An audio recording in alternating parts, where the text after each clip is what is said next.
Hey, what a pleasure and an honor to be here. I've gotten to know Jake over the past 6 or 7 months, and he's just, one of the things I really appreciate about him is his heart.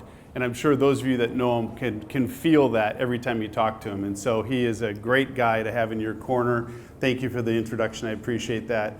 So one of the things that I'm experiencing, and maybe many of you are too, in talking to business owners is the big question is the state of our economy today.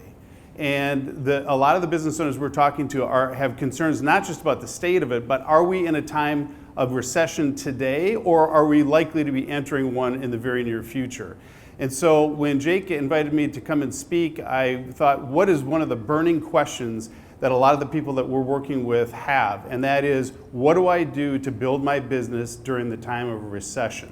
And so that's what we're going to talk about today, the 6 steps to building a recession-resilient business. That is going to be the main focus. And so I'm going to go through some things here that will help you be able to apply this either to your own businesses if you're a current business owner, or to be able to share with your business owner customers and clients, depending on the type of business that you're in. So here you'll see, first of all, our definition of a successful business.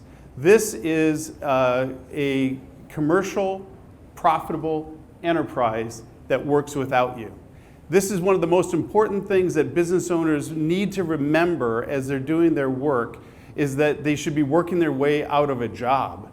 And so for those of you that are business owners, the question is, are you working in your business or are you working on your business? And so by following a very structured framework, you can not only work your way out of your current role and work more on your business, but you can make sure that it's running consistently, effectively, and profitably during the time of a recession. And so with that, I'm going to walk through 6 steps. And I'm going to give you a brief overview first, then I'm going to dive into each one of them a little bit deeper. So the first one is mastery. Mastery is all about eliminating the chaos in your business. And I'm sure for those of you that work with business owners, they're oftentimes running helter-skelter, they're CEO, they're strategist, and on Friday night, they're the janitor walking out of their office, making sure that the garbage is emptied and they go off and finally make it home. So the idea is to reduce or eliminate the chaos in their business. The next step is around niche.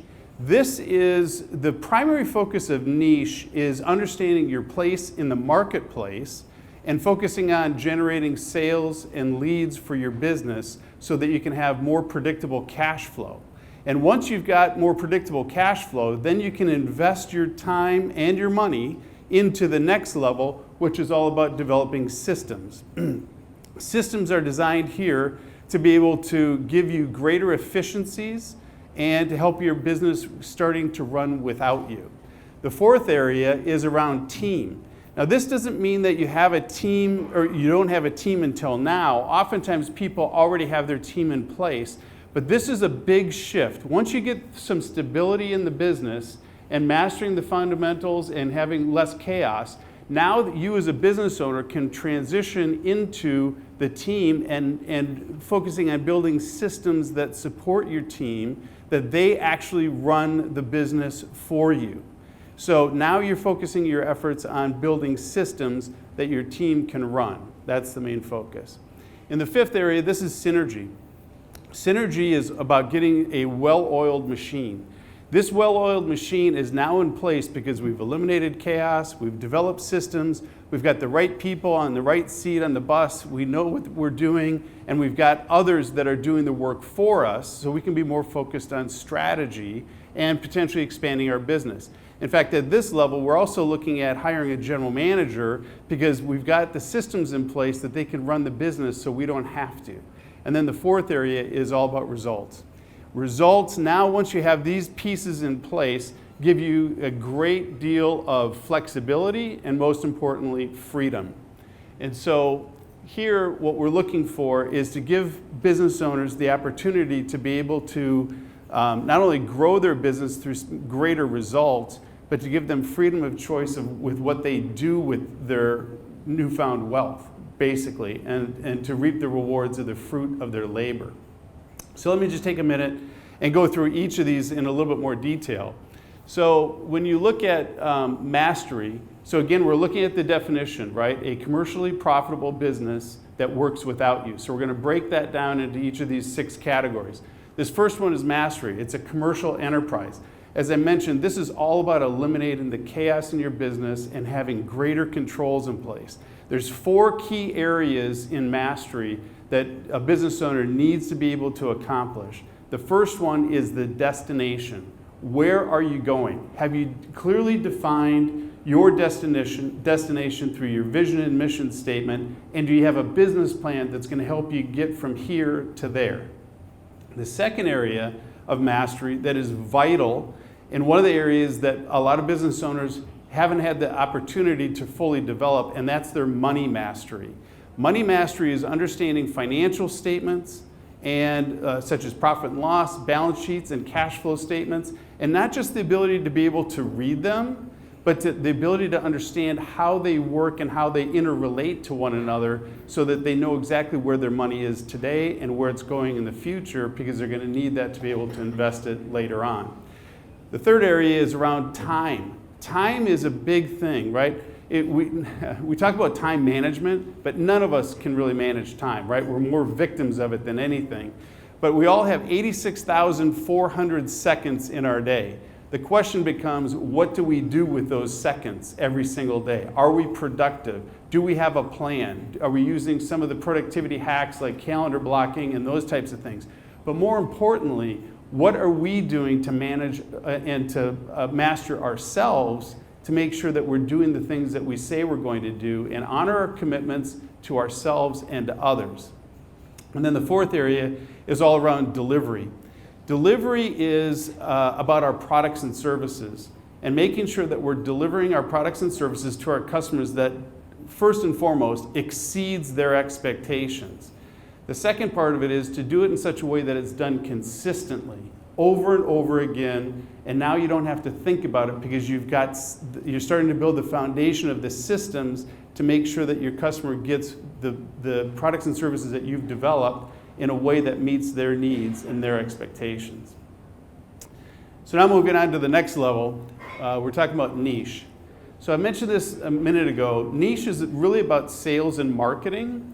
Sales and marketing is the key to business, right? We all know that every commercial that we see on the TVs in here and the billboards down the street are all designed to pique the interest of people that have some desire to purchase our products or services.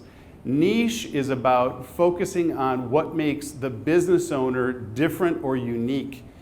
We call that a unique selling proposition. That is the key. Do you have a unique selling proposition that allows you to be able to market your products and services in a way that you don't have to worry about price? So having no price competition, a lot of people would love to have that, but they think I'm crazy. The truth is, by focusing on the uniqueness of the products and services that you offer and how you deliver them to the community is vital.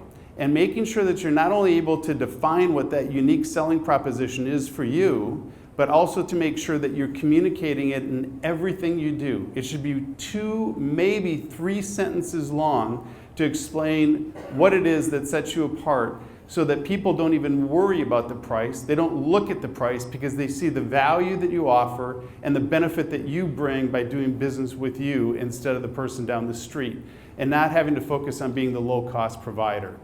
So that's probably the biggest part of that. The second part of niche, though, is around having some type of unique guarantee. I'm going to give an example here, so I hope I don't offend anybody with this. But I recently had an experience with a plumbing company. Actually, I've had 2 experiences recently with a plumbing company. One was really good, the other one wasn't quite as good. And so the difference was this. The first one came in, they were late, they didn't take their shoes off, they didn't even offer to change or put on covers over their shoes or anything, and he didn't do very good work. The second person came for a different project, and not only were they on time, but they were a few minutes early. They got there, they put the blue covers over their shoes, they came in, they did the work that we called them to do, but in addition to that, they happened to walk by and they heard the dripping in the kitchen sink. They came to fix the toilet, the dripping in the kitchen sink, and they offered to fix it. and they weren't going to add anything to the service charge. And so what I found out later was the second company had a guarantee that 1, they would be on time, 2, they wouldn't leave a mess, and 3, they would exceed my expectations. So the question when it comes to niche and making yourself unique in the marketplace is, what type of guarantee are you offering? These are the things that are vital anytime in business, but particularly today when we're dealing with the potential economic turmoil and a potential recession in the near future. So that then generates the type of predictable cash flow that we're looking for to be able to help invest in the business. Leverage, this is about systems and efficiency. So the best example I can give here is that there's 2 ways to get the engine out of a car. One is you can get 6 big, strong, burly guys to undo the bolts and somehow lift it out in a coordinated way. And get it out and struggle to get it out, or you can use a pulley system and a sense of efficiency that grandma could walk up to and pull a few chains and pull the engine out with considerably less effort. That's what leverage is all about, developing systems and efficiency to make your business more productive and more efficient so that you can start working your way out of the business and having others do the work for you. And the key here is making sure that the systems are not only in place, but they're documented and they can be easily duplicated by the people that you bring into the company. The team is a big focus here. Becoming a recession resilient business. This slide was intended just as a recap of those first 3 stages. Once we get to those first 3 stages, this is going to help be able to solidify the next 3 stages, which I'll talk about briefly. So team, this is a commercial profitable business that works without you. And now that you've got the systems in place, you have the ability to be able to train your team. And not only train the team that you currently have, but now you can focus on hiring, recruiting, and training the best and the brightest of the people that you need to fill your job, again, to eliminate the focus on the business owner so that they can be more strategic in the work that they do versus the being in the business and having to worry about taking the garbage out at night, for instance. So the 5th area, once we get to getting the foundation laid, getting rid of the chaos, getting better controls and systems and become more efficient and have the right team in place, now we have synergy. This is the time where we can bring a general manager in to be able to run the day-to-day operations of the business so that we can focus on growth. This is the key that every business owner wants to focus on, and that's getting greater results and greater growth in their business. But to do that, to be able to expand, add new locations, add a new product line, potentially go out and buy another business, you've got to have somebody else that can run the one that you're in today. That's what synergy is all about. When it comes to results, this is what we're all looking for as business owners, having greater and greater results, greater revenue growth, greater profitability. But really, this is the area that I think is most important, and that's focusing on freedom of choice. Once we get here, we've got the results, we've got the people in place to run the business, now we can enjoy the fruit of our labor. And so this is the main key of what all of us are looking for, but you can't get there unless you've got all the other fundamentals in place. So what I'd like to do is just share with you not only the freedom to do what you want to do, but I want to go back to this one slide. What's really important here, and this is what I'm going to wrap up on, is this slide talks not only about the different steps that I just covered, but most importantly, what's the reward or the benefits to the business owner once they get these 6 steps in place? Let me just walk through that real quickly. The first one is you get a higher asset value. So as a business owner, you should get paid in 3 ways. You should get a paycheck, you should enjoy the profitability every year from your company, and 3, you should have an asset that you can do something with, whether it be sell it, reinvest the proceeds, have a passive income, or potentially franchise it. So if you're working in a business that doesn't have these steps in place, one of the risks that you run is potentially liquidation. If you're still at the mastery level, you're not going to have a business that you can sell. But as you work your way through these 6 steps, the benefit to the business owner is having a greater multiple on that asset. So the difference between liquidation and being able to sell at 12, 13, 15 times earnings is the difference between having a little bit of mastery, but working through all of the 6 steps in a way that gives you the results that you're looking for. So those were this kind of a high-level view of the 6 steps to make sure that you've got a recession-proof business. So I want to thank you.